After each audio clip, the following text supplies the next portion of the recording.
স্বাগতম career booster একাডেমিতে। সরকারি চাকরিজীবীদের জন্য এখানে থাকছে নবম পে স্কেলের সর্বশেষ ও নির্ভরযোগ্য আপডেট। সর্বশেষ আপডেটগুলো নিয়মিত পেতে এখনই লাইক দিন, কমেন্টে আপনার মতামত জানান এবং সাবস্ক্রাইব করুন ক্যারিয়ার বুস্টার একাডেমিতে। নতুন পে কমিশনের সিদ্ধান্ত আগামী সরকার নেবে বলে জানিয়েছেন অর্থ উপদেষ্টা সালেহউদ্দিন আহমেদ। আজ রবিবার ৯ নভেম্বর সচিবালয়ে সরকারি ক্রয় সংক্রান্ত উপদেষ্টা পরিষদ কমিটির বৈঠক এবং অর্থনৈতিক বিষয় সংক্রান্ত উপদেষ্টা পরিষদ কমিটির বৈঠক শেষে তিনি সাংবাদিকদের এই কথা জানান। নতুন পে স্কেল ঘোষণার জন্য জাতীয় বেতন কমিশন গঠন করেছে অন্তর্বর্তী সরকার। ইতিমধ্যে বেতন কমিশন বিভিন্ন সুপারিশও গঠন করেছে।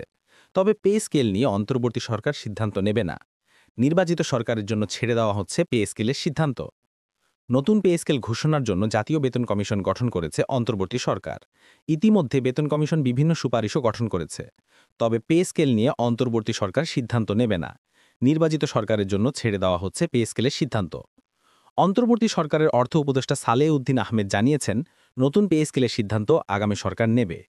আজ রবিবার সচিবালয়ে সরকারি ক্রয় সংক্রান্ত উপদেষ্টা পরিষদ কমিটির বৈঠক এবং অর্থনৈতিক বিষয় সংক্রান্ত উপদেষ্টা পরিষদ কমিটির বৈঠক শেষে তিনি সাংবাদিকদের এই কথা জানান।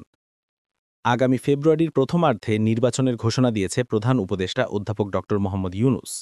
ইতিমধ্যে বিভিন্ন রাজনৈতিক দল নির্বাচনী প্রার্থী ঘোষণা শুরু করেছে। ফেব্রুয়ারির প্রথমার্ধে ত্রয়োদশ জাতীয় নির্বাচনে নির্বাচিত সরকারি পে স্কেল নিয়ে সিদ্ধান্ত নেবে। জাতীয় বেতন কমিশন আগামী ডিসেম্বর ২০২৫ মাসের মধ্যে তাদের চূড়ান্ত সুপারিশ সরকারের কাছে জমা দিতে চাইছে। সূত্র বলছে তাদের সুপারিশ বাস্তবায়ন করবে নির্বাচিত সরকার।